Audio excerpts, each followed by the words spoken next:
साथियों, good morning to everybody. आज मैं आपके सामने बहुत ही इम्पोर्टेंट टॉपिक एटीट्यूड या नज़रिए की बात करने जा रहा हूँ। साथियों, आपने सुना होगा पॉजिटिव एटीट्यूड, नेगेटिव एटीट्यूड। आखिर ये सकारात्मक नज़रिया और नकारात्मक नज़रिया बनता कैसे है? मैं अपनी बात को एलन मस्क के एक विचार से शुरू करना चाहता हूँ। एलन मस्क ने कहा था कि यदि आप 4 सफल लोगों के बीच में रहते हैं तो निश्चित ही 5वें सफल आप होंगे।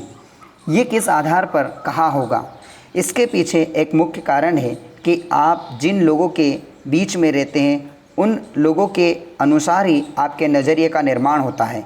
मेरा कहने का मतलब है कि आपके नज़रिए के निर्माण में सबसे महत्वपूर्ण भूमिका आपकी संगति, आपका आसपास का माहौल विशेष रूप से भूमिका निभाता है। आपने देखा होगा कि हर बड़े से बड़ा उद्योगपति का बेटा हमेशा एक बिज़नेस ही करना चाहता है। उसका क्या कारण है? क्योंकि वो जानता है कि उसका जन्म किसी के अंडर में जॉब या काम करने के लिए नहीं हुआ है, बल्कि उसका जन्म तो लोगों से काम करवाने के लिए हुआ। उसे बचपन से ही एक ऐसा माहौल दिया जाता है कि उसको बड़ी सोच पैदा हो ताकि वो बड़ी सफलता प्राप्त कर सके, क्योंकि उसको बचपन से ही एक ऐसा एटमॉस्फेयर, उसके मन में एक ऐसा एटीट्यूड पैदा किया जाता है कि वो बड़ा सोचे, बड़ा इन्वेस्टमेंट करे, बड़ी मेहनत करे, बड़ी रिस्क ले और बड़े समय तक धैर्य रख सके, क्योंकि वो जानता है कि सब कुछ बड़ा करने से उसका परिणाम भी बड़ा ही निकलता है। जबकि एक छोटे या सामान्य सोच के व्यक्ति को बचपन से ही रोक टोक की आदत विकसित कर दी जाती है। उसको हमेशा डर डर कर जीना सिखाया जाता है, हमेशा उसे कंजूसी करना सिखाया जाता है, हमेशा वो कुछ भी करे उसके पहले उसको एक नकारात्मक परिणाम ज़रूर बता दिया जाता है। साथियों, मैं आपके सामने एक उदाहरण देना चाहता हूँ। धीरूभाई अंबानी जब गरीब थे या बहुत छोटे स्तर पर थे तो वो 5 स्टार होटल में एक कप चाय पीने जाया करते थे। वो एक कप चाय इसलिए 5 स्टार होटल में पीने जाया करते थे ताकि वो उनसे बेहतर लोगों को देखकर एक उनकी बेहतर कंपनी को प्राप्त करके अपने नज़रिए को, अपनी सोच को बड़ा कर सके, अपने नज़रिए को और बड़ा कर सके, अपने नज़रिए को पॉजिटिव बना सके। साथियों, जब आप अपने से बेहतर लोगों के बीच में रहते हैं तो आपका नज़रिया, आपका सोचने का तरीका भी उनके जैसा ही विकसित होता है।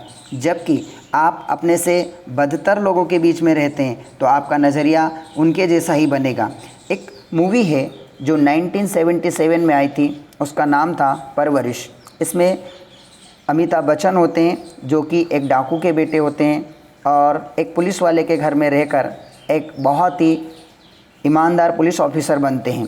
जबकि विनोद खन्ना जो कि एक पुलिस वाले के बेटे रहते हैं लेकिन कुछ डाकुओं के संपर्क में आ जाते हैं और वो अंडरवर्ल्ड के डॉन बन जाते हैं। साथियों, संगति का बहुत बड़ा प्रभाव पड़ता है। संगति आपके नज़रिए और व्यवहार को बहुत चेंज करती है। यही कारण था कि एक डाकू का बेटा एक ईमानदार पुलिस ऑफिसर बना और दूसरी ओर एक ईमानदार पुलिस ऑफिसर का बेटा एक डाकू बना।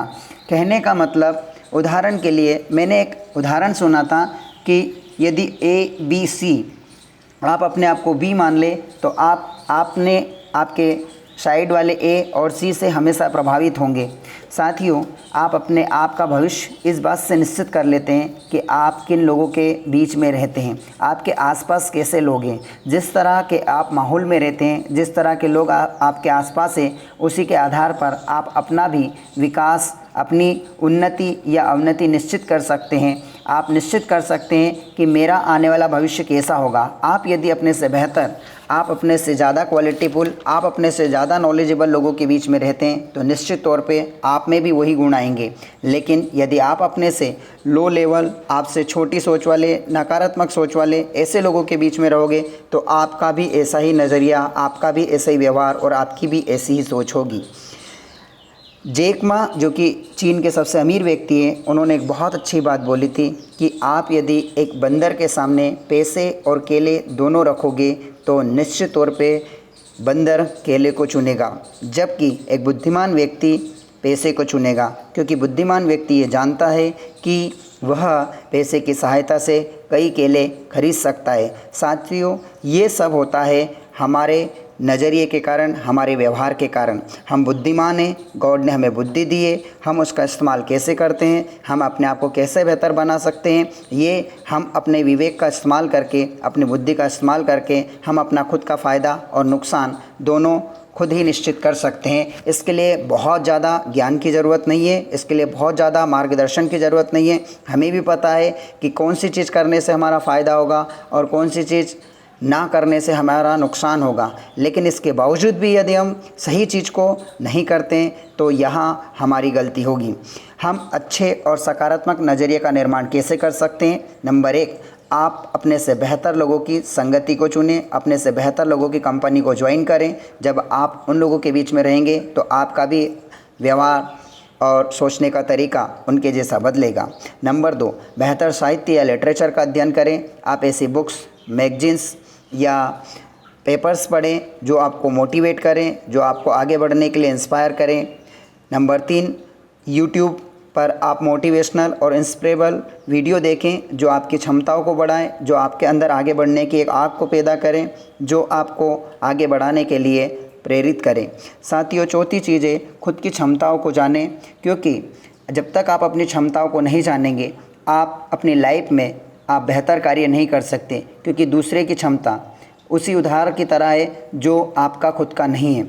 साथियों, दूसरे के उदाहरण सुन सुनकर आप अपने आप को बेहतर साबित नहीं कर सकते। आपको खुद उदाहरण बनना होगा और वो तब आप बन सकते हैं जब आप अपनी क्षमताओं का एक लक्ष्य पर प्लान बनाकर पूरी तरह उपयोग करोगे।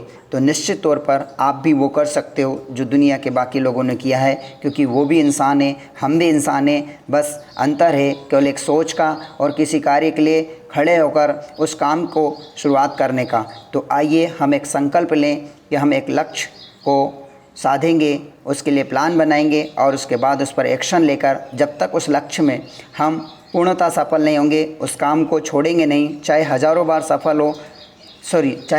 हम असफल हो, लेकिन उस काम को सफल होकर ही छोड़ेंगे। Thank you so much.